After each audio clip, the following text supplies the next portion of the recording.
विराजित महासन्यासी महाराज एवं अग्रसाधु बहनों के चरणों में वंदन निवेदन। उपस्थित मुमुक्षु आत्माओं,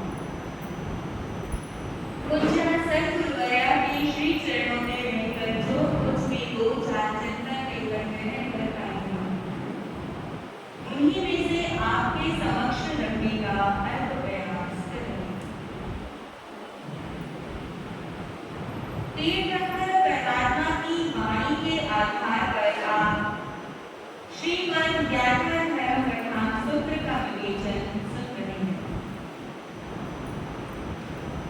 सूत्र का कल पंचम अध्याय हमने प्रारंभ किया था, जिसका नाम था शहर। आप सुन रहे थे कि द्वारिका नगरी में कृष्ण वासुदेव राज्य करते थे और उसी द्वारिका नगरी में भावच्चा नाम की एक गाथापति निवास करते। उस भावच्चा गाथापति का एक पुत्र था, जिसे सभी क्या कहकर पुकारते थे? भावच्चा पुत्र कहकर सभी उसे बुलाते हैं। जब यौवन अवस्था की दहलीज में उस पुत्र ने कदम रखे तो उसकी माता क्या विचार करती है कि क्यों ना मैं इसे जीवन को एक सम्यक दिशा देने के लिए इसे गृहस्थ के बंधनों में बांध दूं, अर्थात इसका विवाह कर दूं।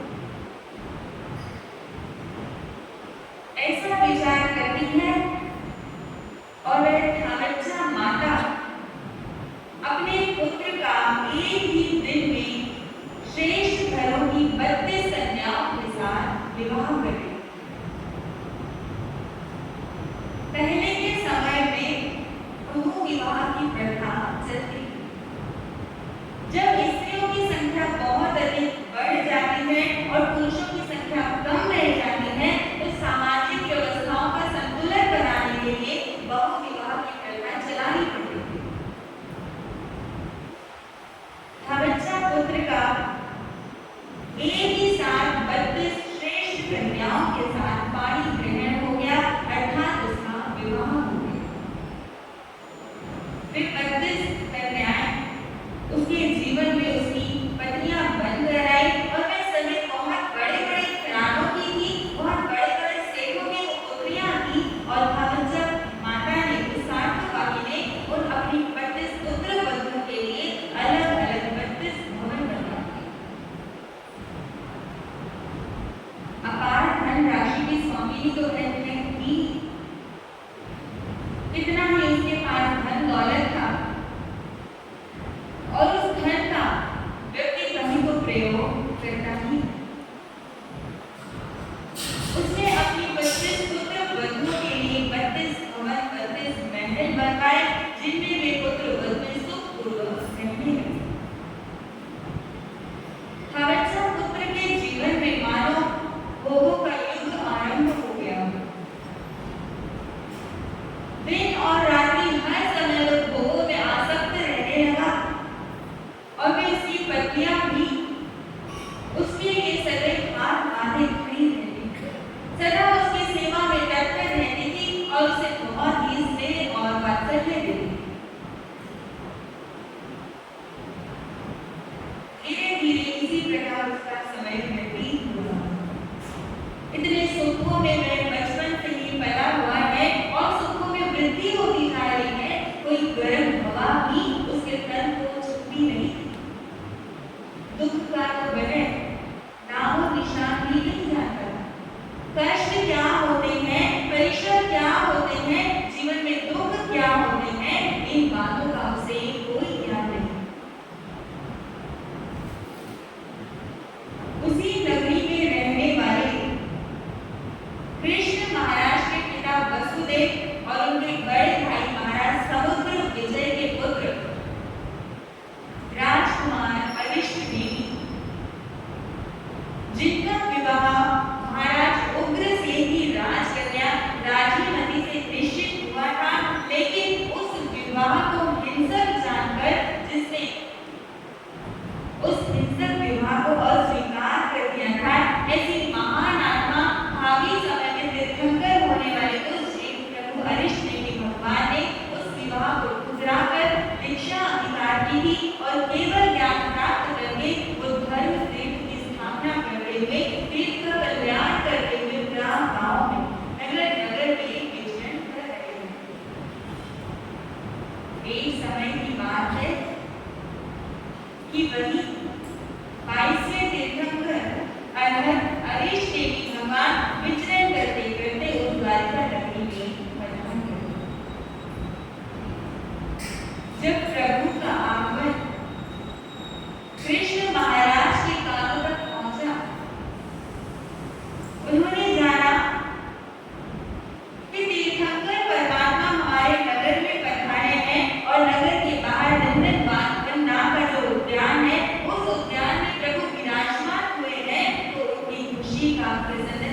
कोई कारावार नहीं था। कृष्ण वासुदेव थे, लेकिन वो शाही सम्यक्त के धनी थे। उनके मन में तीर्थंकर के प्रति भक्ति थी, जिन भगवान के प्रति उनके मन में बहुत बड़ी भक्ति और बहुत जिज्ञासा रहती। जब उन्होंने जाना कि प्रभु हमारे नगर में पधारे हैं, तो उन्होंने अपने सेवकों को आदेश दिया कि मेरी सुधर्मा सभा में जाकर भेड़ी बजा दो और सभी द्वारकावासियों को सूचित करो कि तीर्थंकर प्रभु का हमारे नगर में पदार्पण हुआ। सभी द्वारकावासियों को जब ये सूचना प्राप्त हुई, तो उमड़ कर सभी भगवान के दर्शन करने, उनकी धर्म देशना सुनने के लिए भगवान के समक्ष शरण में पहुंचे। प्रभु का समक्ष शरण लगा हुआ। वो ऐसी धर्म सभा है जहाँ पर मनुष्य भी बैठे हुए हैं, जहाँ पर पशु पक्षी भी बैठे हुए हैं, जहाँ पर त्रियंज सभी बैठे हुए हैं। त्रियंजों ने आपस का वैर और विरोध भुला दिया है, और जहाँ पर देवी और देवता भी भगवान की देशना सुनने के लिए प्रकट होते हैं। धावच्छा पुत्र ने भी अरिष्ट ने भी प्रभु का जब सुना कि उनका समक्ष शरण लगा है, तो वह भी प्रभु की देशना सुनने के लिए उनके समक्ष शरण में पहुंच गए। प्रभु ने उपदेश दिया, उनकी दिव्य ध्वनि प्रकट हुई और भगवान का उपदेश तो सभी के लिए एक समान था। उनका उपदेश परमात्मा की वाणी अनाज के दानों की तरह होती है। जैसे कि अनाज के दाने फेर दिए जाते हैं, तो जिस पक्षी को भूख होती है वह उन्हें चुग लेता है, जिसे भूख नहीं होती है वह उन्हें ग्रहण नहीं करता है। इसी प्रकार भगवान की वाणी पूरे समक्ष शरण में फैल जाती है, जिसे अपने जन्म मरण को बिठाने की भूख हो, जिसे ज्ञान प्राप्त करने की शुरा जागृत हुई हो, तो वह व्यक्ति ग्रहण जीव उन गणों को वाणी के ध्वनियों को अपने अंतर में उतार देता है। उपदेश तो सभी ने सुना, सभी के कानों में उस उपदेश के परमाणु गए, लेकिन उस उपदेश पर चिंतन और मनन किसी किसी जीव का ही होता है। धावच्छा पुत्र जो बाल्य अवस्था से ही धर्म से संस्कारों से परिपूर्ण था, जो बचपन से ही जीव को जानना चाहता था कि यह आत्मा शरीर में से कैसे निकल जाता है, कैसे उसकी मृत्यु होती है, कैसे जीव का जन्म होता है। ये सभी प्रश्न बाल्यकाल से ही उसके मस्तिष्क में बने हुए थे, और आज प्रभु का उपदेश जब उसने सुना, उनके धर्मवाणी को सुना, तो उनकी कितनी शंकाओं का समाधान उसका हृदय आनंद से भरा हुआ। उसे प्रभु की उस देशना में बहुत ही रस आने लगा, और प्रभु के सामने बैठकर उनसे निवेदन करने लगा, प्रभु ऐसा अमृतमय उपदेश, ऐसे अमृतमय वचन मैंने तो पहली बार सुने थे।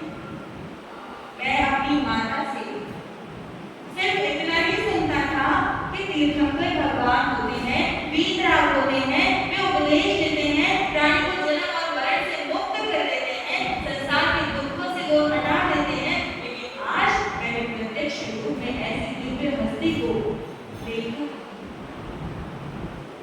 ऐसे वीतराग प्रभु के मैंने वचन श्रवण किए हैं, और उसके मर्म को भी आज मैं जान चुका हूँ। प्रभु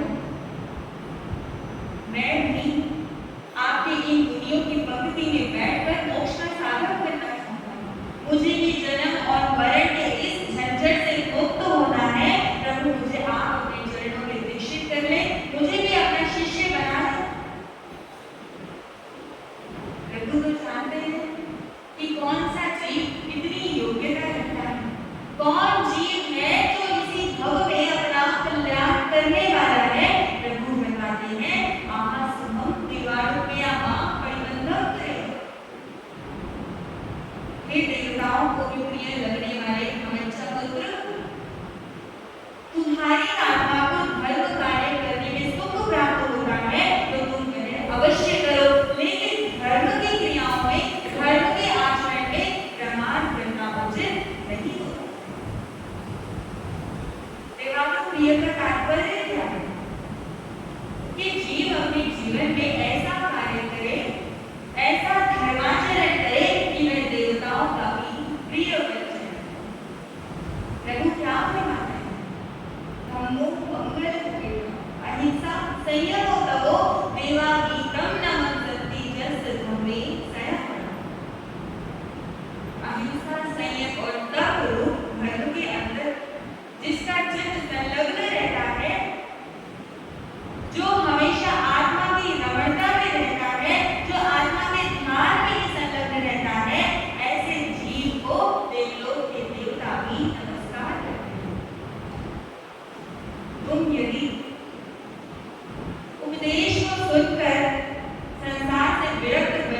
बच्चा पुत्र घर जाकर अपनी माता के पास गया और माता से कहने लगा, माँ,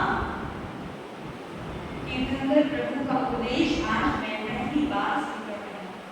उनका उपदेश मेरी आत्मा को छू गया है, मेरे हृदय को बहुत ही लाभकारी प्रतीत हुआ है और मेरा चित्त आनंद से भर गया है और मैं भी भगवान के पास नहीं बनना चाहता। आप मुझे दीक्षा की अनुमति प्रदान करें, इस संसार से निकलने की आज्ञा मुझे दें। जब मेघ कुमार अपनी माता धारिणी से दीक्षा की आज्ञा लेने गए थे तो क्या हुआ था? मेघ मुनि की माता मूर्छित हो गई। वो इस बात को सहन नहीं कर पाई कि मेरा बेटा मुझे छोड़कर चला जाएगा। लेकिन जो खावच्छा पुत्र की माता है वो धर्म के संस्कारों से भरी हुई है, प्रारंभ से ही परमात्मा की भक्ति उसके हृदय में है। जब उसने ये सुना तो वह जरा भी चंचल नहीं हुई। वह स्थिर चित्त होकर कहने लगी, पुत्र, तुमने प्रभु का उपदेश सुना, तुमने भगवान की वाणी सुनी, यह तो बहुत ही शुभ और बहुत ही हर्ष की बात है। मुझे बड़ी प्रसन्नता हो रही है कि तुमने भगवान की आज धर्म देशना सुनी है और तुम ऐसा संकल्प बनाकर आए हो कि मुझे दीक्षा ग्रहण करेगी। अगर इस महान संकल्प को आदि से अंत तक महान बनाए रखने की तुम्हारे अंदर क्षमता है तो मैं तुम्हारे मार्ग में कोई भी बाधा नहीं आनी। लेकिन क्या तुम जानते हो कि संयम क्या होता है? कोई फूलों की कोमल शैया यह नहीं है, यह जो शूलों की शैया के ऊपर शयन करने के समान है, असी धारा पर गमन करने जैसा है।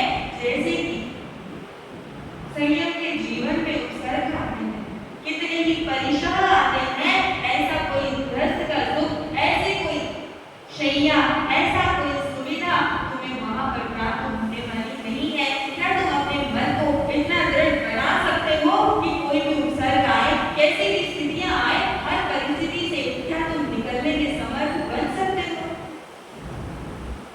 माता, सुख और दुख हर जीवन में आते हैं। तुम नहीं जानती कितने भवों में मैं नरक में गया, कितने कैसे कैसे नरक के दुख मैंने झेले हैं, कैसे तिर्यक और पशु पक्षी बनकर मैंने कैसे कैसे दुखों को झेला है। उन दुखों के सामने संयम के कष्ट कोई कष्ट नहीं होते। और अगर संयम के जीवन में कोई उपसर्ग आता भी है तो वह हमारे कर्म की निर्जना के लिए आता है और उन कष्टों और उपसर्गों को सहन करके तो मैं हमेशा अपने मार्ग की ओर ही बढ़ूंगा। जब माता ने देखा कि मेरे पुत्र का वैराग्य तो सुदृढ़ है तो वह विचार करती है कि मैं अपने पुत्र का दीक्षा महोत्सव बहुत धूमधाम से करूं। इकलौता उसका पुत्र है, भगवान के चरणों में मुनि बनेगा तो इसका बहुत बड़ा समारोह मैं करूंगी। और समारोह करने के लिए वे विचार करती है कि मैं अपने पुत्र के लिए महाराज कृष्ण के पास जाकर उनसे राज चिन्हों की मांग करूंगी। कृष्ण वासुदेव से मैं उनके छत्र चमर और मुकुट मांग कर आऊंगी और उन्हीं के द्वारा उन्हीं से सज्जित करके मैं अपने पुत्र का दीक्षा अपने निष्क्रमण महोत्सव करूंगी। खावच्छा राधा पत्नी महाराज कृष्ण के पास पहुंची। इससे प्रमाणित होता है कि वह खावच्छा राधा पत्नी इतनी ऊंची थी, उसकी इतनी प्रतिष्ठा थी कि वासुदेव कृष्ण के राजभवन तक जाने की भी उसकी समर्थता थी, वहां तक इसकी पहुंच थी। कृष्ण के पास जाकर कहने लगी, वासुदेव, तीर्थंकर अरिष्ट ने भी भगवान की वाणी सुनकर मेरा पुत्र इस संसार से विरक्त हुआ है, वह भगवान के पास दीक्षा लेना चाहता है तो उसके दीक्षा समारोह के लिए मैं आपके पास छत्र चमर और मुकुट लेने आई हूं।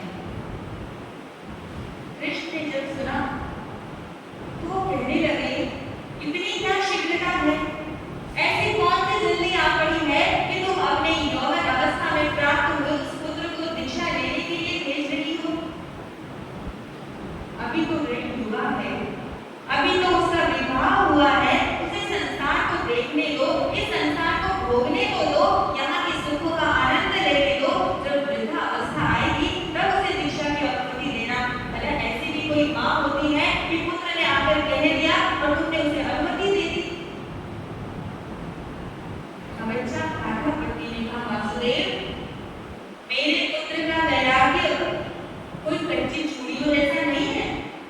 जरा सी ठेस उसे लगेगी, जरा से प्रलोभन उसे दिखाओगे और वह टूट जाएगा। उसका वैराग्य तो अत्यंत दृढ़ है, वह कभी पिघलने वाला नहीं। मुझे तो देखो, मैं कितनी वृद्ध होती जा रही हूँ, मेरी कितनी उम्र हो गई है, आज तक मुझे वैराग्य नहीं हुआ और मेरे पुत्र के हृदय में इस भरी जुबानी में वैराग्य आया है, तो मैं उसकी मार में क्यों मारूं करूं?